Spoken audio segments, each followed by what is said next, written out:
चलिए एक ऐसी दुनिया की कल्पना करते हैं जो विशाल थी, बहुत पुरानी और हमारी सोच से कई ज्यादा मॉडर्न। एक ऐसी सभ्यता जो करीब 4000 साल पहले अपने चरम पर थी और फिर बस समय की धुंध में कहीं खो गई। आज हम इसी रहस्यमयी दुनिया के पन्ने पलटने वाले हैं। तो चलिए थोड़ा और गहराई में चलते हैं। ये जो नक्शा हम देख रहे हैं ये कोई छोटा मोटा इलाका नहीं है। ये है सिंधु घाटी सभ्यता। और पता है कमाल की बात क्या है? ये अपने समय की मिस्र और मेसोपोटामिया जैसी बड़ी बड़ी सभ्यताओं से भी कई ज्यादा बड़े एरिया में फैली हुई थी। वाकई एक शानदार और संगठित दुनिया।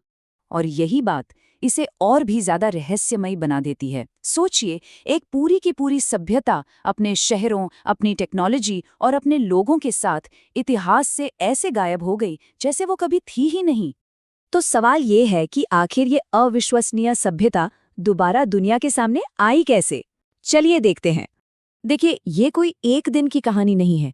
इसे दोबारा खोजने में करीब करीब 100 साल लग गए। सबसे पहले कुछ खंडहर दिखे, फिर कुछ मोहरें मिली और आखिर में जाकर 1921 में जब दयाराम साहनी की देखरेख में खुदाई शुरू हुई, तब जाकर एक पूरे के पूरे खोए हुए शहर का राज दुनिया के सामने खुला। अच्छा, क्योंकि हड़प्पा ही वो पहली जगह थी जहां इस सभ्यता के पक्के सबूत मिले, इसीलिए इसे टाइप साइट कहा गया। मतलब ये वो पहली खोज थी जिसके आधार पर पूरी संस्कृति को एक नाम दिया गया, और इसीलिए हम सिंधु घाटी सभ्यता को हड़प्पा सभ्यता भी कहते हैं। तो हमारे इस वर्चुअल टूर का पहला पड़ाव है वही शहर जहां से ये सारी कहानी शुरू हुई, हड़प्पा। हड़प्पा सिर्फ एक आम शहर नहीं था, ये एक तरह का एक हलचल भरा कमर्शियल और एडमिनिस्ट्रेटिव सेंटर था। यहाँ के लोग सिर्फ किसान नहीं थे, वो व्यापारी थे, मैनेजर थे, और पूरे शहर को बड़ी बड़ी दीवारों से घेरा गया था। क्यों? सिर्फ सुरक्षा के लिए नहीं, बल्कि ट्रेड को कंट्रोल करने और बाढ़ से बचने के लिए भी। मतलब सोचिए कितनी एडवांस्ड प्लानिंग थी।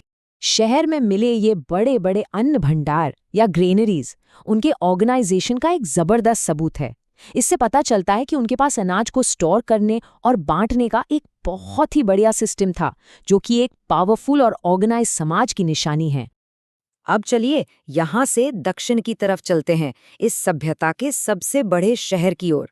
एक ऐसी जगह जिसका नाम थोड़ा सा डरावना लगता है। इसे 1922 में खोजा गया था और ये हड़प्पा सभ्यता की सबसे बड़ी साइट थी। हाँ, इसका नाम भले ही मृतकों का टीला है, पर असल में ये शहर जीवन और इंजीनियरिंग के चमत्कारों से भरा हुआ था। और इन्हीं चमत्कारों में से एक है विशाल स्नानागार, जिसे द ग्रेट बाथ भी कहते हैं। ये उनकी कंस्ट्रक्शन स्किल्स का एक जीता जागता सबूत है।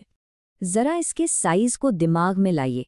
ये 39 फीट लंबा था, 23 फीट चौड़ा और 8 फीट गहरा। और कमाल की बात यह है कि इसे पक्की ईंटों से बनाया गया था और जिप्सम से वाटरप्रूफ किया गया था। सोचिए, एक ऐसी तकनीक जो आज भी हमें हैरान कर देती है। माना जाता है कि इसका इस्तेमाल शायद किसी धार्मिक काम के लिए होता होगा, जो दिखाता है कि उनके समाज में शुद्धता का कितना महत्व था। और हाँ, मोहनजोदड़ो में भी हड़प्पा की तरह ही बड़े बड़े अन्न भंडार थे। बल्कि यहाँ का जो अन्न भंडार था वो तो शहर में मिली सबसे बड़ी सिंगल बिल्डिंग थी। इससे साफ पता चलता है कि इन दोनों बड़े शहरों के लिए अनाज का स्टोरेज कितना कितना जरूरी था। चलिए हमारा ये टूर अब आगे बढ़ता है। अब हम कुछ और जगहों पर एक नज़र डालेंगे जहां से हमें इस हड़प्पा पहेली के कुछ और दिलचस्प टुकड़े मिलते हैं।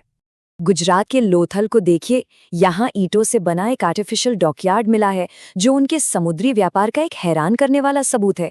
वहीं दूसरी तरफ चन्हूदड़ो जैसे शहरों में गहने और मनके बनाने की पूरी पूरी वर्कशॉप्स मिली हैं। मतलब ये शहर ट्रेड और इंडस्ट्री के बड़े सेंटर थे। अब जरा राजस्थान की कालीबंगन चलिए। यहाँ एक जुता हुआ खेत मिला है और 7 अग्निवेदियां भी। ये हमें उनकी खेती और पूजा पाठ के तरीकों की सीधी झलक देती हैं। इसी तरह हरियाणा के बनावली में बढ़िया क्वालिटी के जौ मिले हैं। तो वो सिर्फ इंजीनियर ही नहीं थे, बल्कि एक एडवांस्ड खेती करने वाला समाज भी थे, जिनकी अपनी मान्यताएं थीं। और फिर आता है गुजरात का धोलावीरा। यहाँ पानी को बचाने का एक अनोखा सिस्टम था, जिसमें बहुत बड़े बड़े तालाब थे। और यहीं पर एक रहस्यमयी साइन बोर्ड भी मिला, जिस पर 10 अक्षर हैं। आज तक कोई भी इसे पढ़ नहीं पाया है। ये उनकी स्मार्टनेस और उनके रहस्य दोनों का प्रतीक है। तो इस खोई हुई दुनिया की यात्रा से आखिर हम सीखते क्या हैं?